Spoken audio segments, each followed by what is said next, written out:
Welcome to the Breaking 90 podcast, where we talk about all things sustainable fat loss. We take people on 90-day journeys to creating fat loss forever. Thanks for listening. I hope you enjoy the episode. Hello, everyone, and welcome back to the Breaking 90 podcast. I'm your host, Jerrika Kelly, with my lovely co-host, Kelly Sarlo, and we are two of the coaches of Breaking 90 Fitness. Thanks for listening. Hey, Kelly. Hi, Jerrika. I have a story for you today. I'm so excited. You seem, if anyone's watching on YouTube, she's very excited.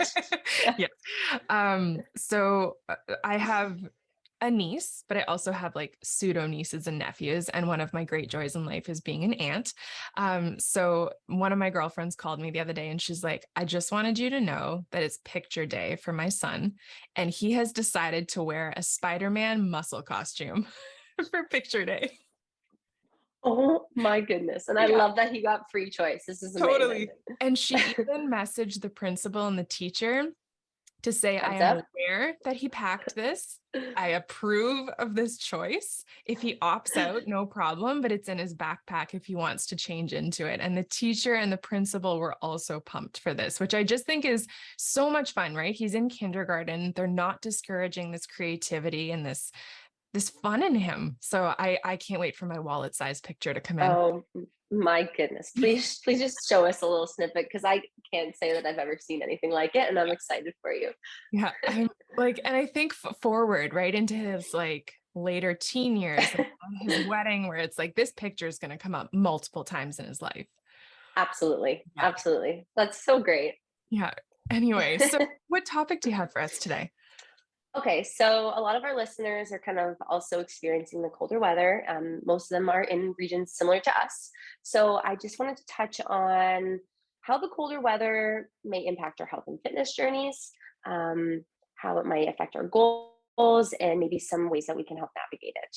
I know that this resonates with me, and we've talked about this with a lot of our clients recently, because it is kind of affecting how we're doing things lately. So I'd love to just bring it on to the podcast and take it from here, and we'll see where it goes. Yeah, for sure. Do you want to start? Yeah. So I just wanted to I thought we can divide this into how it might be affecting us in a nutrition aspect, and how it might be affecting us movement aspect. And then we can go a little bit into mindset. Love it. Cool. Okay. So I want to start with nutrition, because I recently read how winter makes people typically on average consume more calories. And they noted like specifically fats. I think they're basically talking about AKA comfort foods is what I'm assuming.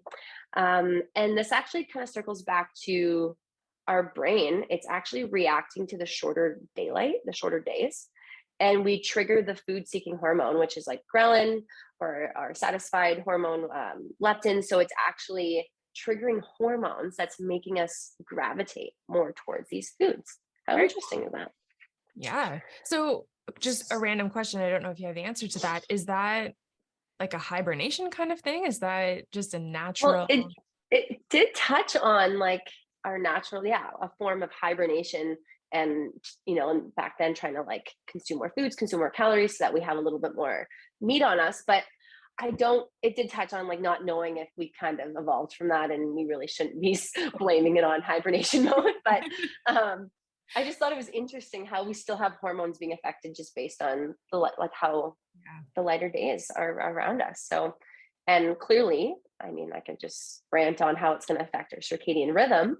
And if we're not sleeping the same based on our shorter days, then I mean, that all circles back to us having more cravings.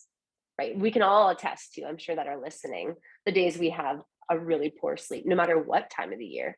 And think about the foods you crave way more the next day. Yep. I binged too many episodes of Line of Duty last night, and I woke up like not sleeping as well, bad dreams, and I'm hungry sooner. I can usually fast until noon and not even think about it. And like 8 a.m., it was like my body was just saying like, feed me. Like, 100%. I can relate to that.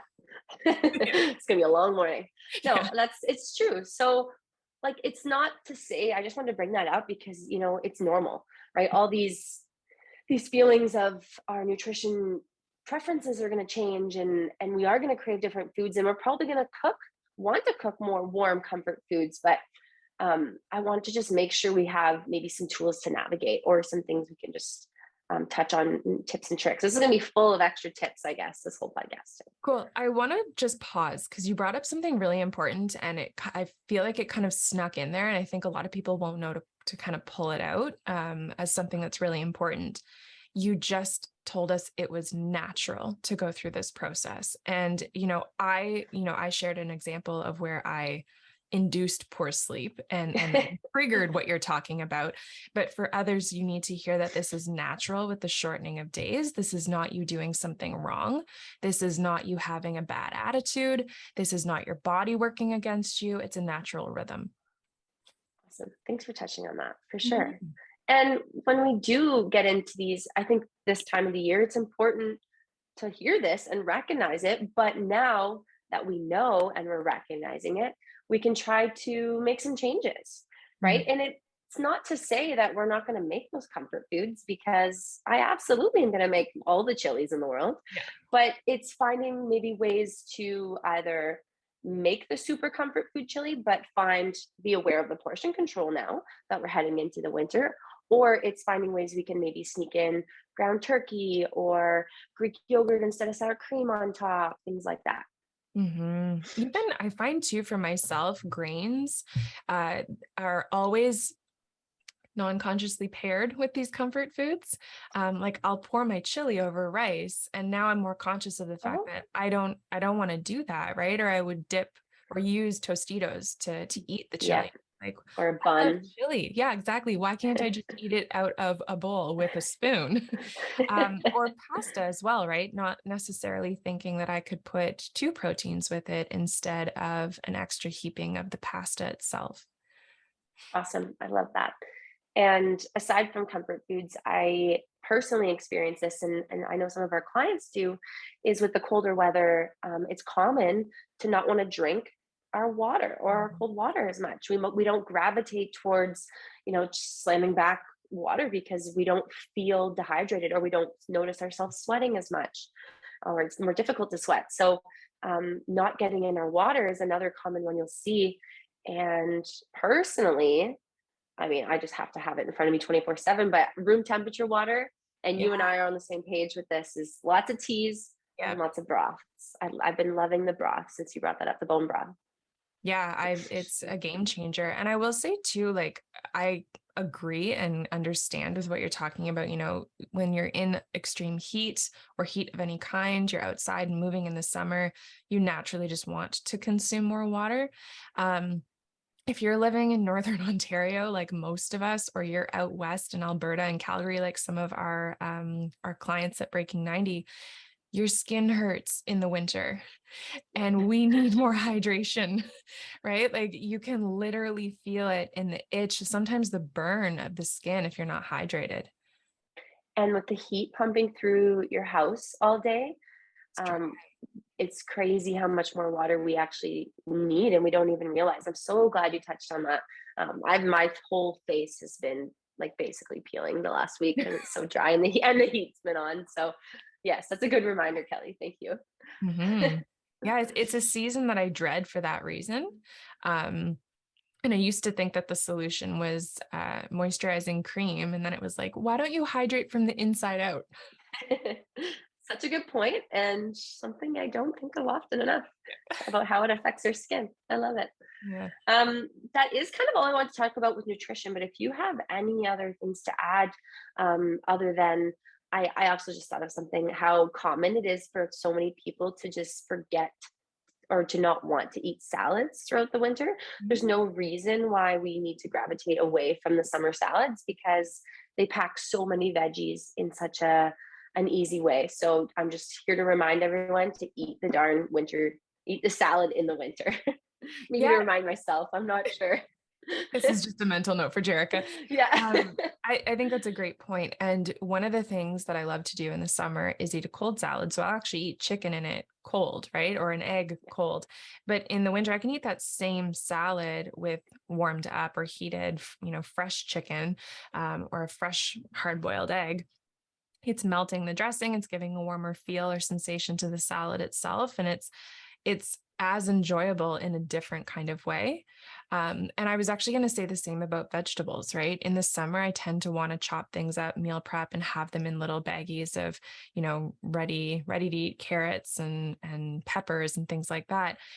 In the winter and fall, I tend to want to steam a lot of my vegetables and just have them ready to warm up, whether it's in a saucepan or a microwave. I know people are kind of divided in terms of how they feel about microwaves, and that's not what we're here to talk about today. But I love having steamed vegetables ready that I can just warm up and consume in those colder months.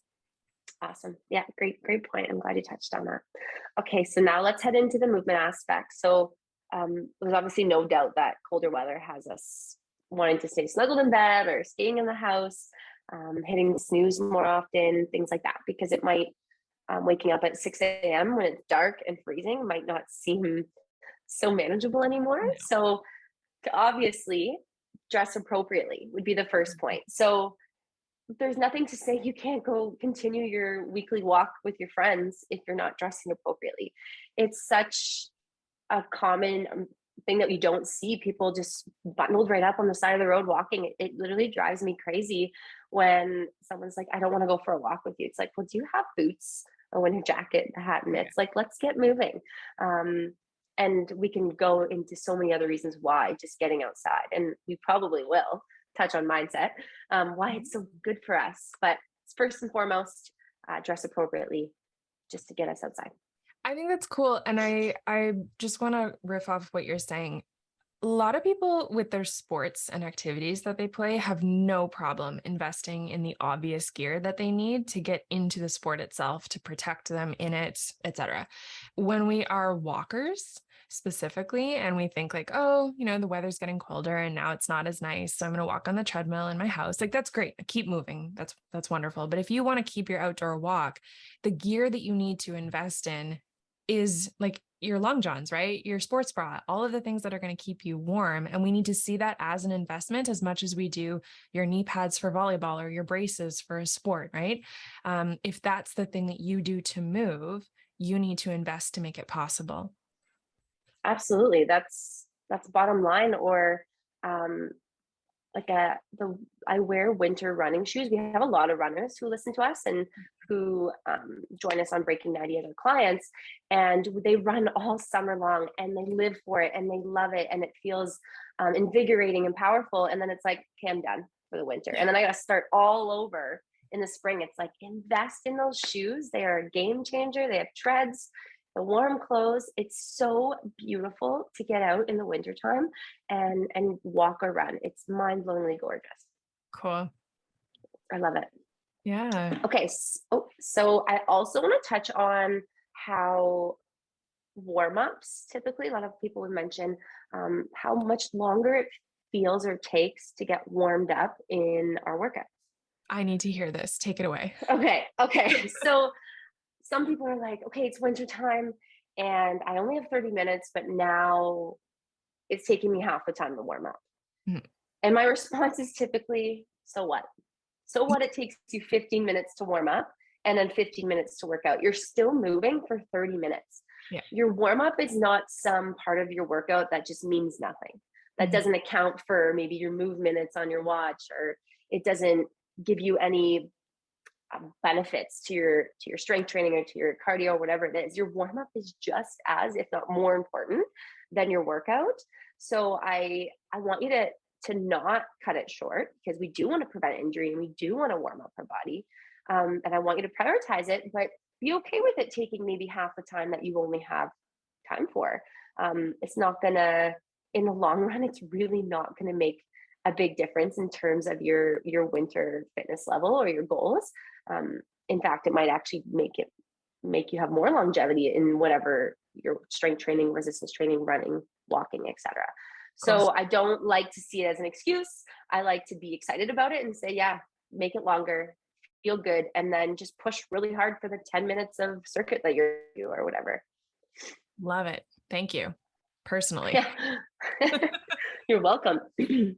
I'm just going to want to touch on, obviously with winter, we do move less. And this is just in general we typically do as humans. And it's just being aware of it and finding more ways throughout the day, maybe indoors, to just get moving. And we say this often to all our clients year round about our NEATs, or non-exercise activity thermogenesis, which is basically just your movement that's outside of activity. So that's just you getting up from your chair at work, or moving from your car to the furthest spot on the parking lot, taking the stairs. It's those actions, but it's those actions that should be really emphasized when our activity is significantly reduced because we're not getting outside as frequently, or we're not doing the summer sports that we love, or things like that. So really trying to prioritize our non-exercise time, so the time we spent just moving throughout the day. That's awesome. And that can be as little as standing up when you take phone calls, right? Yes. If you have a private office and you're fortunate like myself, sometimes if I take a phone call, I'll put them on speakerphone and do yoga. And I don't know how long. Stretch. I don't know how long the phone call is going to be, but at least I can get 1 to 2 stretches in there. And it's something that has helped my body in terms of flexibility, warming up the muscles, if that's what you're trying to do. Like, it's accessible if you want it to be. Awesome. I love that. And just finding an accountability partner in the winter. We obviously encourage that movement with a partner is just so much more fun typically, but really finding someone who has a similar interest in you, whether that's cross-country skiing, snowshoeing, walking, someone that will encourage you to get outside is key. And because we do typically experience it's more common experience depression or seasonal affectiveness disorder in the winter. So, and we'll touch on that probably shortly, about the benefits of just getting outside and having that person to kick you in the butt a little bit. Yep. And actually, Coach Alex and I just did a podcast on that, about the importance of getting outside, just as a whole isolated topic. So if people are wondering, well, does this really matter? Is this really important? I would highly recommend that show as well. Very excited for that. That's awesome. I haven't listened to that one. Is it out? Is it posted? It will be by the time people are listening to this. Yes. Yes. So now they have no excuse but to go back and listen to it if they haven't yet. So that's awesome. Mm-hmm. Cool. I'd like to touch on mindset a little bit, just in terms of how it affects. I can think of a couple, but we'll see if you have any off the top of your head as well, how it affects us as the colder months approach. Yeah, and we've talked about it a lot actually throughout the conversation so far. So if people are wondering, it's sprinkled throughout the episode, because you're talking about shorter days, which are harder, right? We have less sunshine, which we'll talk about, I'm sure. You actually, let's bring it up now. You gave me this cool app called D-Minder. You were the one who brought it to my attention, where it tells you the best times or high times to get out, to be in the sun, to get the most benefit. And I think that's incredible, because when we have less sunlight, outside is not affecting us in a as beneficial way as it could if we were out in the sun, right? And if you don't believe me, go out at 1 p.m. and stand out there for 5 minutes, and then go back out at 10 p.m. when it's pitch black and tell me that you feel the same, right? Fresh air is great, and I'll encourage it in everyone, because that is going to do wonders for your physical, mental, and emotional health. But sunshine is going to do something completely different for you. And we do get sunshine in the winter. Or in the colder months. Yes. So sunburns in the winter. Yeah. And I think, part of this affect that we experience from winter, wanting to be indoors more, wanting to not move as much, we naturally end up disconnecting from our communities if we're not making conscious efforts to schedule things in, to sign up to be a part of teams or classes, to have a standing coffee date outside of a Zoom chat, now that we're able to do that. That gets us out and in face to face with our people, right? And disconnect from our communities is a source of depression, or can be a cause of depression. So we can kind of approach it from a couple different angles. If you're someone who prioritizes busyness and you're like, I just don't have time for that stuff, versus it's the winter and I'm shifting my schedule and I'm intentionally not prioritizing those things, both are going to cause problems. Absolutely. And you touched on this briefly, and you talked about how things get really busy, or we're not joining sports, or we're not joining activities we typically love. But I'm going to take this on the other side, is if you're a mom listening to this, or a dad maybe listening to this, and your kids are back in school and they're heavily involved in school sports, and now your evenings are jammed packed, and you're leaving, and you're devoting all your evening time to them. We typically see the lack of planning come around the time of winter months as well, right? It's kind of just like flying off your seat. We're going to all these sports after school, and now I don't know if it's associated with the colder weather. We just don't typically plan as well, but it's this time of the year, with the kids being really heavily involved in things, that we aren't planning like we did when the weather was nicer. And planning could be planning in our own movement time for ourselves, planning in meals that we typically want to grocery shop for and make, planning in our meal prep time. We're just the time we're devoting to ourselves typically isn't planned as well on average that we see at this time of the year. Yeah, I love that you're talking about this. So I have my own podcast shows for my own separate business, and we actually just did an entire series on loneliness and what the causes of loneliness are. And it's exactly what you and I are talking about right now is, or one of them is busyness, right? Being overscheduled. If we're not intentionally assessing why we are engaged in the activities, how come our kids are in 3 sports and not just one? How come we're racing around, dividing up the family, and we're all driving to separate places 7 nights a week, right? You could be upping your movement or upping your travel time. And sometimes we consider that to be on the move because it's busy. Feeling disconnected from the things that actually matter the most to us. And that's something that I would caution people against or about anyway, because in the winter, and again, this is kind of coming from every angle. In the winter, it's like we want to safeguard against this idea that we move less and this idea that it's tougher being outside. And so we sign up for a bunch of busy things with the intent of, staying on track and staying active.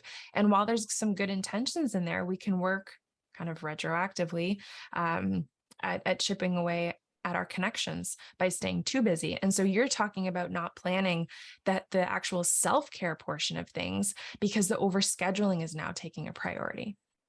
Just so people are making all the connections as to why busy can be great if it's actually healthily assessed, or busy can be a detriment to your health.